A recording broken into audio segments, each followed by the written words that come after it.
वालेकुम, मेरा नाम सर यासिन है। मैं यूएमसी उम्मीद मल्टीमीडिया चैनल की तरफ से आपको खुशामदीद कहता हूँ। आज हम क्लास 10 केमिस्ट्री का लेक्चर नंबर 39 डिस्कस करेंगे। लास्ट टाइम हमने दो फार्मूले की किस्में पढ़ी, आज तीसरी किस्म है कंडेंस फार्मूला।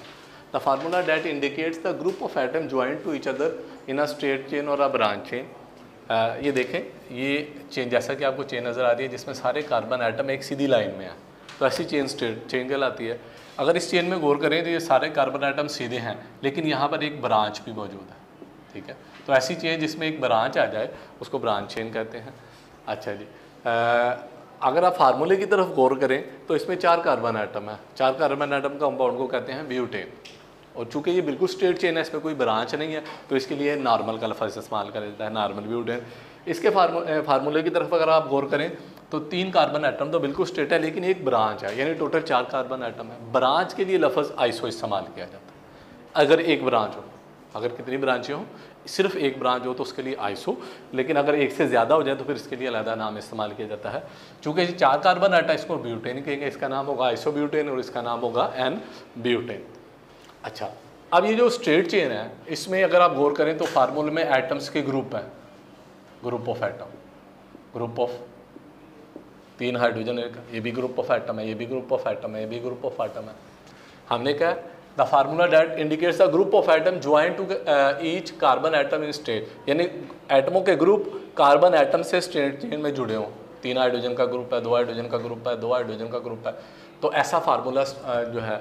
और या ब्रांच चेन हो तो उसमें भी एटम्स के ग्रुप हो, CH3 H3 एटमों के ग्रुप कार्बन एटम से जुड़े हों, ऐसे का फार्मूला जो है वो कंडेंस, सुकड़ा हुआ, जैसा कि लफ्ज़ कंडेंस का मतलब है सुकड़ा हुआ formula.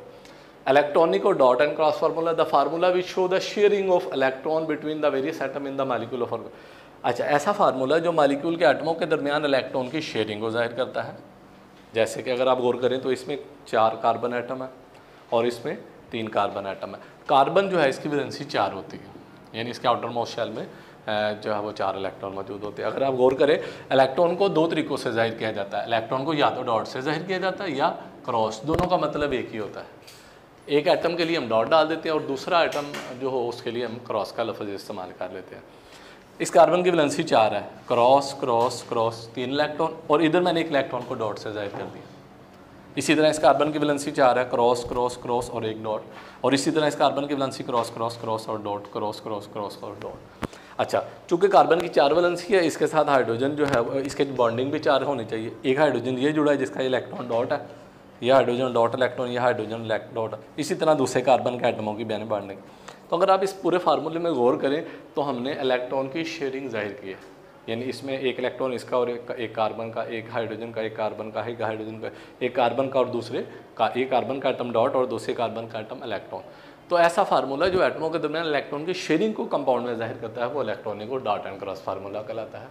Classification of organic compound, organic compound ऐसे कंपाउंड होते हैं which contain carbon and hydrogen in their molecule. वो कंपाउंड जिनके अंदर कार्बन हाइड्रोजन, जैसे मीथेन CH4 गैस है, ठीक है, और इसी तरह शुगर जो है C12H22O11, इसमें कार्बन हाइड्रोजन मौजूद है, तो ऐसे कंपाउंड ऑर्गेनिक कंपाउंड कहलाते हैं। ऑल नाउन ऑर्गेनिक कंपाउंड है ब्रॉडली डिवाइडेड, जितने ऑर्गेनिक कंपाउंड हमारे पास मौजूद है हमने उनकी 2 कैटेगरीज बनाई हैं। एक कैटेगरी कहलाती है ओपन चेन और दूसरी कैटेगरी कहलाती है क्लोज चेन। ओपन चेन का दूसरा नाम है एसाइक्लिक कंपाउंड, यानी जिनमें साइकिल नहीं होता, यानी क्लोज नहीं होते, रिंग्स इनके अंदर मौजूद नहीं होते।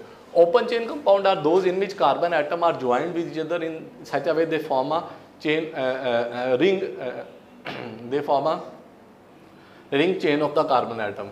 They do not form a ring chain of carbon atom. Do not form a ring chain of carbon atom. जैसे आप ये गौर करें, ये पहला कार्बन एटम है, दूसरा कार्बन एटम है, तीसरा कार्बन एटम है, ये सारे आपस में जुड़े हुए हैं और कोई भी आपस में मिलकर रिंग नहीं बना रहा। जैसे कि आप देख रहे हैं, ये कार्बन एटम आपस में जुड़ गए हैं, इन्होंने क्लोज स्ट्रक्चर बना लिया। वो जो क्लोज स्ट्रक्चर होती है उसको हम नाम देते हैं रिंग। लेकिन आप इस फार्मूले में और इसमें अगर आप गौर करें तो सारे कार्बन एटम एक जो है वो एंड टू एंड जुड़े हुए हैं और कोई भी इनमें से जो है वो रिंग नहीं बना रहा। Do not form the chain of ring of carbon atom, ये जो है वो रिंग नहीं बनाते हैं। ऐसे कंपाउंड जो है वो ओपन चेन कहलाते हैं। इसकी दो कैटेगरीज हैं, एक को हम कहते हैं ब्रांच चेन और दूसरी को हम नाम देते हैं straight chain. Branch chain compound are those compound in which this is a branch along a straight line. अगर आप गौर करें ये एक स्ट्रेट चेन है, इसके साथ CH3 ये एक ब्रांच है। स्ट्रेट चेन के साथ अगर एक ब्रांच जुड़ जाए तो ऐसी कंपाउंड्स की किस्मों को हम नाम देते हैं ब्रांच चेन कंपाउंड। और straight chain compound are those compound in which carbon atom link with each other through single double triple bond. ये देखें, ये कार्बन एटम आपस में सिंगल के ज़रिए जुड़े हैं, डबल के ज़रिए या ट्रिपल के ज़रिए जुड़े हुए हैं। तो ऐसी चेन जो है वो ओपन चेन जो है वो कहलाती है। जैसा कि इस कंपाउंड में अगर आप गौर करें CH2 डबल बॉन्ड, CH2 इसमें डबल बॉन्ड है। ये कंपाउंड की तरफ गौर करें CH ट्रिपल बॉन्ड CH, यानी इनमें सिंगल बॉन्ड भी हो सकता है, डबल बॉन्ड भी हो सकता है और ट्रिपल बॉन्ड भी स्ट्रेट चेन में एटमों के दरमियान। ऑर्गेनिक कंपाउंड की दूसरी कैटेगरी है close chain compound. Close chain compound ऐसे कंपाउंड होते हैं जिसमें पहला और आखिरी कार्बन एटम आपस में जुड़े हुए हों। जैसा कि इधर आप देख रहे हैं, पहला, दूसरा और तीसरा एटम कार्बन एटम पहले कार्बन एटम से जुड़कर इसने एक रिंग बना दी है। इसमें चूँकि तीन कार्बन एटम, इसको हम साइक्लोब्यूटेन का साइक्लोप्रोपेन का नाम देते हैं, ठीक है। अगर 4 हो जाएं तो जैसा कि अगर आप गौर करें तो मैं ये शक्ल बनाता हूँ, ये इसमें 4 कार्बन एटम रिंग के अंदर मौजूद है। तो अगर 4 हो तो उसको साइक्लोब्यूटेन का नाम देते हैं, 5 हो जाए तो साइक्लोपेंटेन, 6 हो जाए साइक्लोहेक्सेन एंड सो ऑन। तो अगर आप इसमें भी गौर करें, पहला, दूसरा, तीसरा और चौथा, आखिरी कार्बन एटम पहले कार्बन एटम के साथ जुड़ा हुआ है, तो इन्होंने मिलकर क्लोज शक्ल बना ली, रिंग बना लिया। तो ऐसे कंपाउंड जो है वो क्लोज चेन या साइक्लिक कंपाउंड कहलाते हैं, in which carbon atom of are not free. इसकी दो कैटेगरीज हैं, या तो इस पूरे रिंग के अंदर सारे एटम कार्बन एटम होंगे, या इस रिंग के अंदर ज़्यादा कार्बन एटम होंगे और एक दूसरा एटम भी हो सकता है। तो अगर एक जैसे होंगे तो वो जो है वो होमोसाइक्लिक रहेंगे, और अगर एक जैसे नहीं होंगे तो उसको हम हेट्रोसाइक्लिक का नाम देते हैं।